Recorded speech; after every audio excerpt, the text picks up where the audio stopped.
Nah itu ulekan otomatis, Van. Salah satu definisi sambal Indonesia adalah harus stone ground. Jadi di grinding dengan batu gitu ya. Dan waktu gue bilang ini ke Itali, this have to be stone ground. Dia bilang, apa ini kamu teknologi ketinggalan, di mana-mana juga orang bikin saus pakai stainless steel. Dalam hati gua, lu bikin sandre tomato harus dijemur kan? Iya, lu ikutin kita. Gitu. Ini produk kita, lu jangan macem-macem. Oke.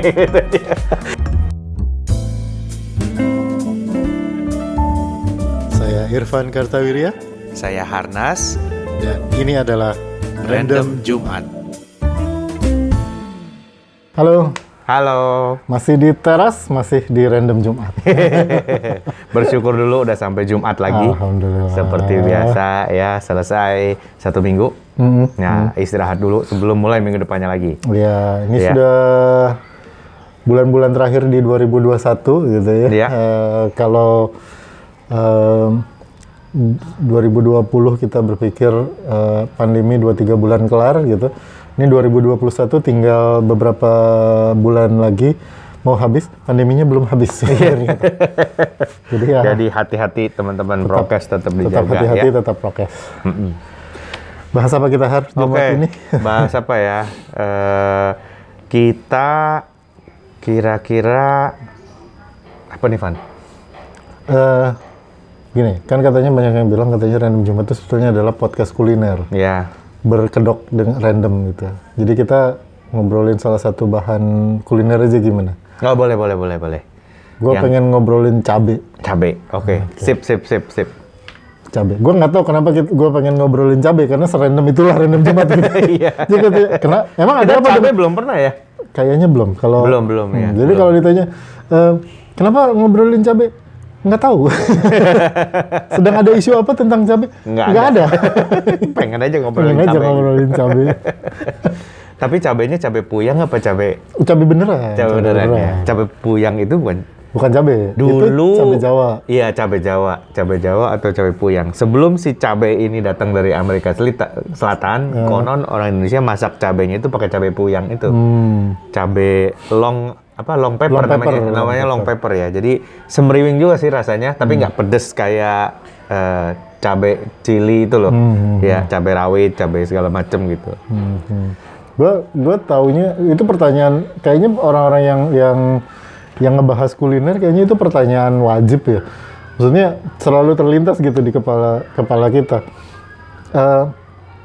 Apa yang dilakukan oleh orang Minang, orang Manado dan orang Bali gitu sebelum adanya cabai gitu. Karena cabai kan tanaman dari Amerika Latin gitu.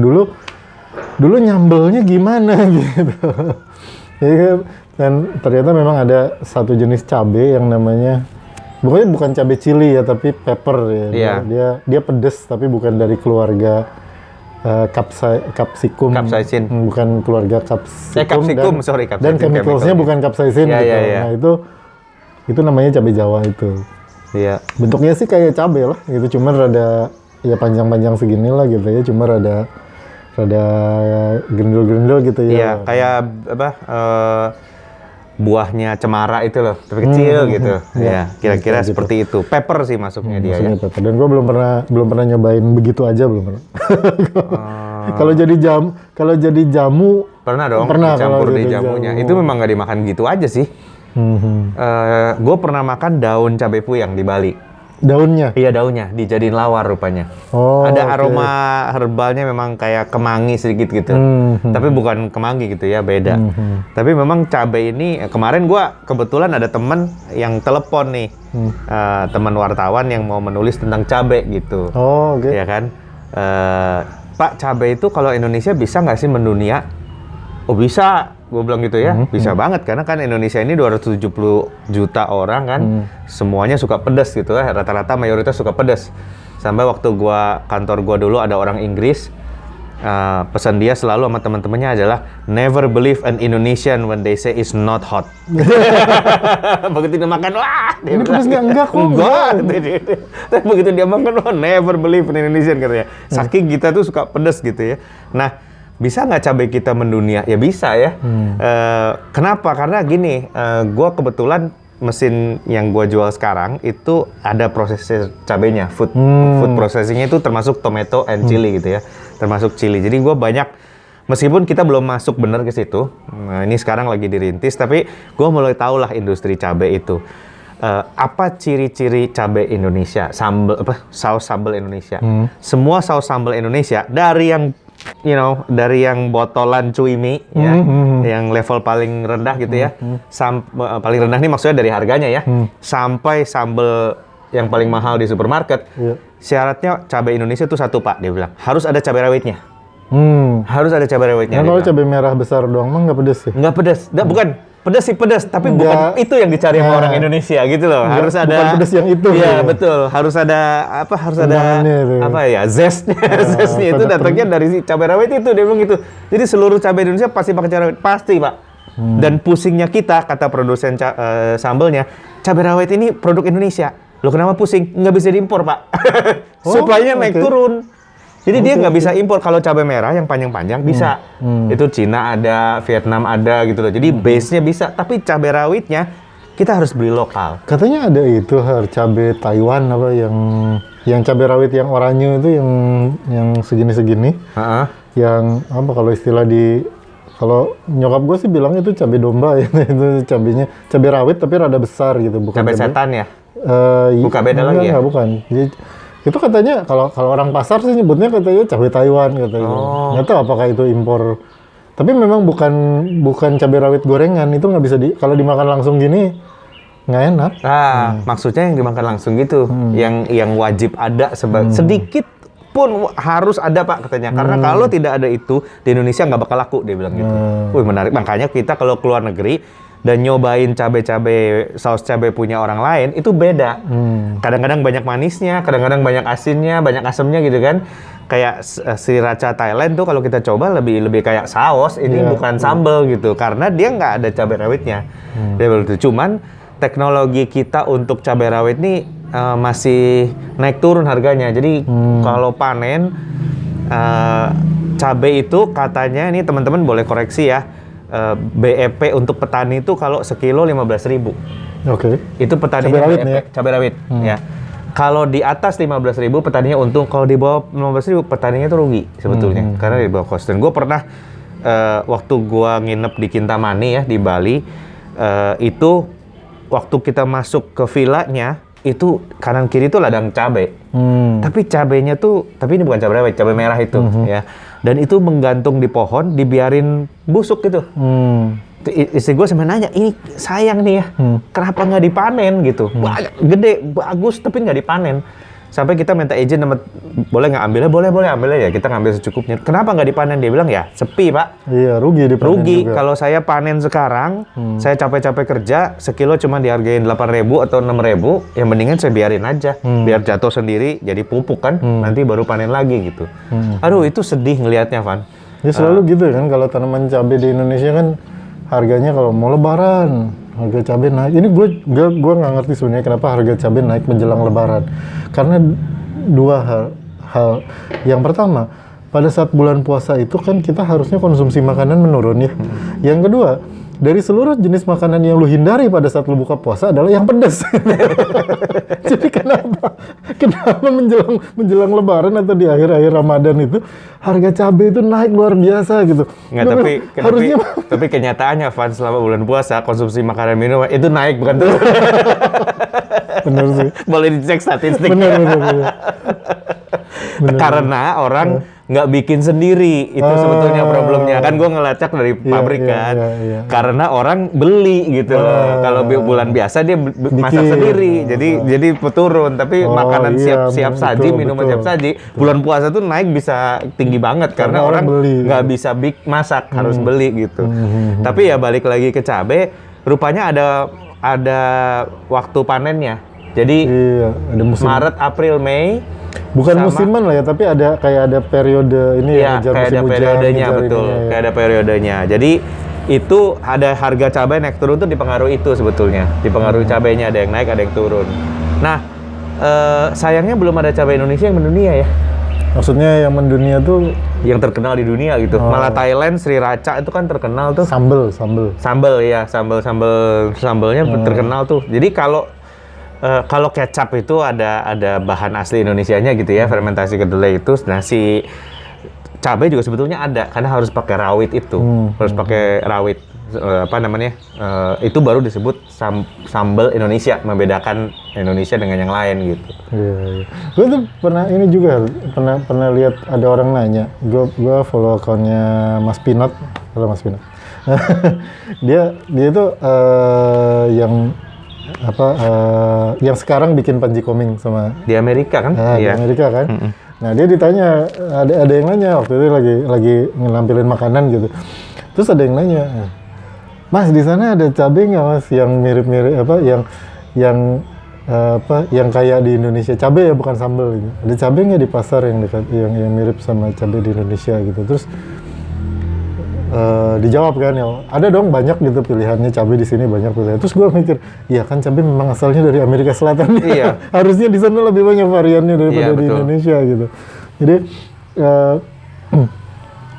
maksud gue mungkin dari variasi itu yang kalau si cabenya itu sendiri itu jadi susah mendunia gitu, karena variasinya kan banyak banget dan banyak juga variasi yang di kita nggak ada gitu. Jadi kalau misalnya kita bilang cabai Indonesia ke Eropa misalnya atau ke Amerika Selatan lah gitu, kata orang Amerika Selatannya enakan yang cabai lokal ini gitu. Gitu. Jadi variasi antar daerah itu bisa banyak banget gitu, dan itu mungkin bikin orang tuh jadi punya chili pride gitu. Iya. Kebanggaan. Nah, itu chili pride Indonesia sebetulnya di cabai rawit itu. Iya. Cabai rawit itu. Cabai rawit aja kan kalau lu ke mana lah gitu, misalnya ke Manado gitu atau ke NTT misalnya gitu, itu kan selalu cabai di sini lain kan. Iya, betul. Gitu. Sumba itu cabainya pedas banget gitu ya. Terus ada satu jenis varietas lain yang ada di Toraja tuh. Namanya cabai, bentuknya kayak labu mini gitu. Bukan yang katokon? Iya, katokon itu. Namanya katokon itu. Jadi itu cabai, nggak tahu ya namanya sejenis apa, tapi dia pedas dan dipakai untuk masakan Toraja tuh, kira-kira di daerah Toraja. Nah, itu makanya kan jadi cabai rawit aja kan kita ada chili pride lah gitu ya. Betul. Kayak cabai sini yang paling gitu. Iya. Dan itu memang itu di Indonesia itu saking banyaknya ya. Misalnya pete aja ya. Antara pete Bogor sama pete Jambi itu beda kan. Pete Jambi itu kecil-kecil, nati.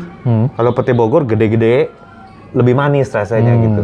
Ya mungkin tuh spesiesnya beda, cuma kita nggak tahu aja gitu ya. Teman-teman IPB ini banyak penelitian nih kalau dengar orang, kalau dimasak talas untuk bikin coipan, talasnya harus yang dari Kalimantan yang gede-gede, nggak bisa talas Bogor. Berarti spesiesnya beda.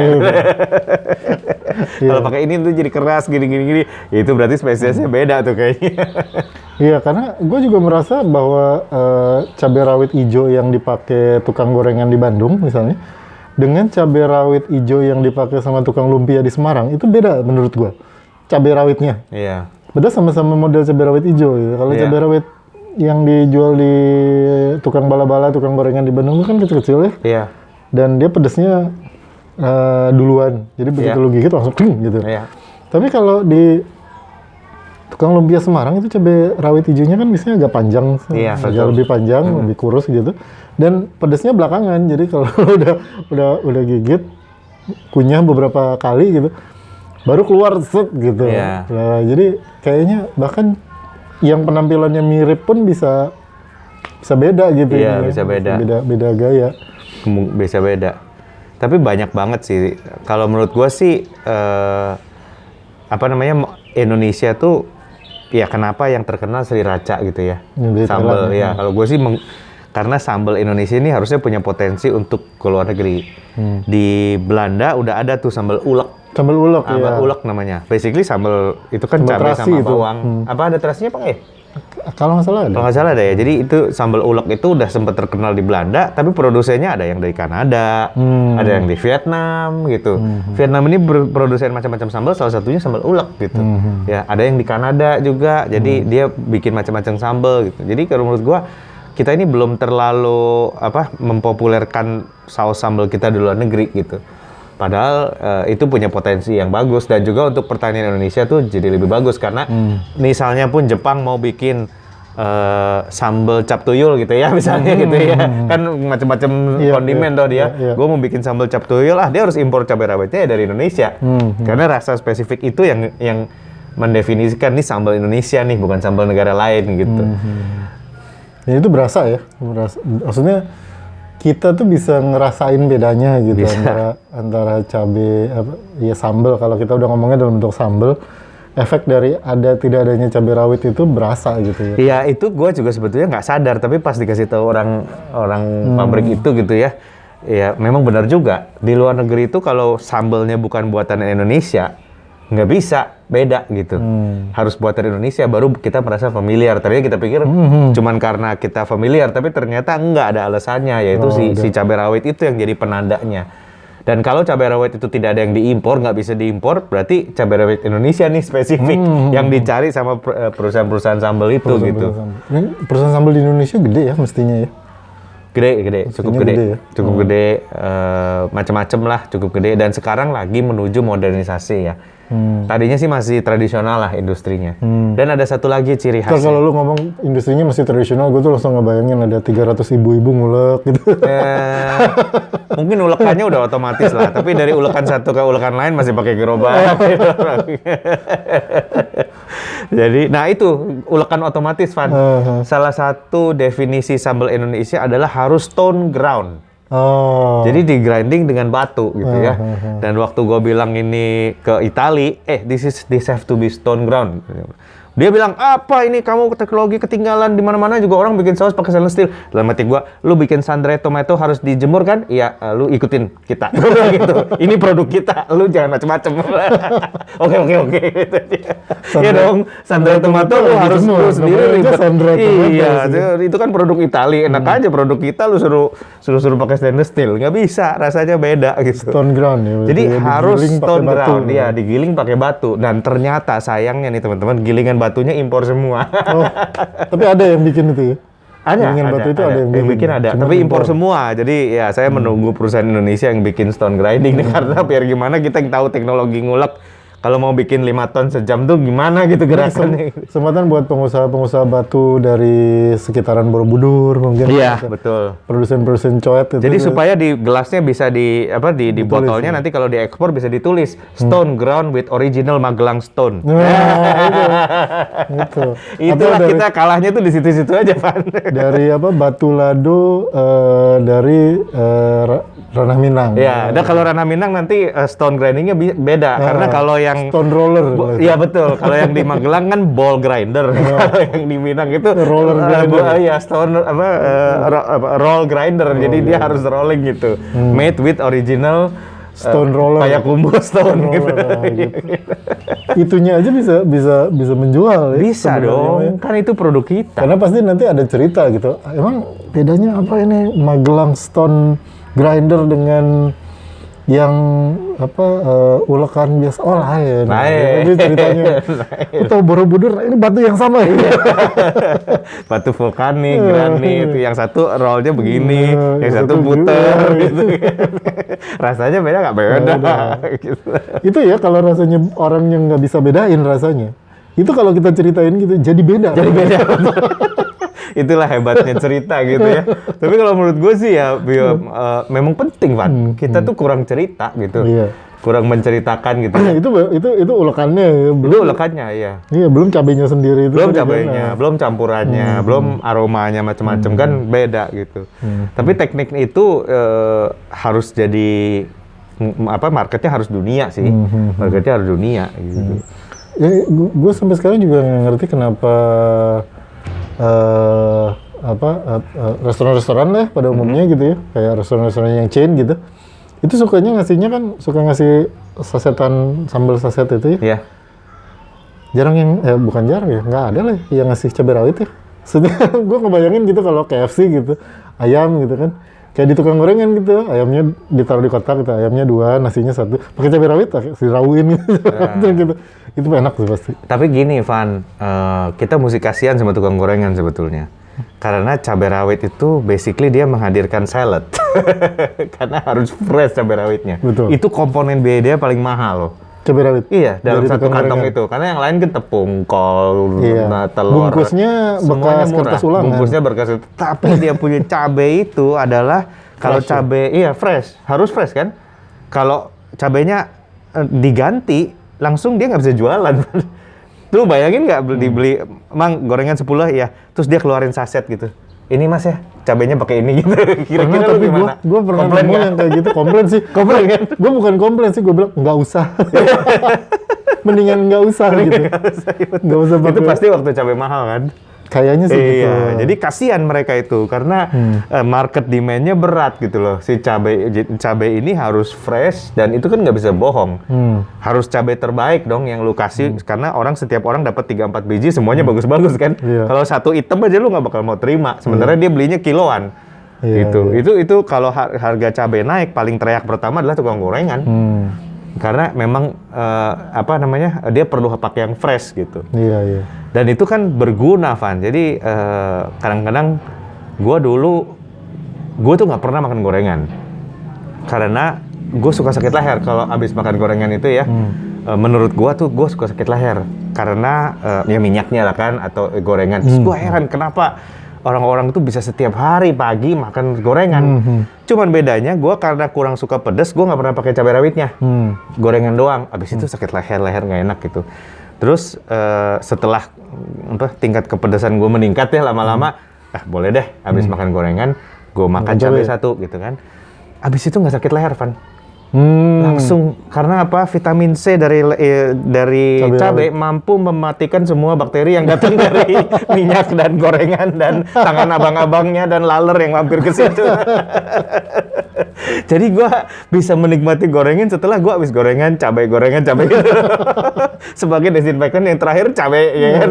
Setelah terakhir cabai udah di flush semua, udah mati bakterinya. Itu kayak ini ya, kayak wasabi di sushi ya. Ya betul, kayak wasabi di sushi fungsinya sebagai desinfektan gitu. Jadi nggak kalau lu nggak pakai wasabi nanti kembung, ya kan karena dia banyak asidnya gitu. Jadi lu begitu. harus pakai cabai kalau makan Iya, gorengan. dan dengan itu gue baru bisa menikmati gorengan. Tadinya gue sama sekali ini ngapain sih orang beli gitu gue pikirnya. Tapi ternyata di cabainya itu kuncinya.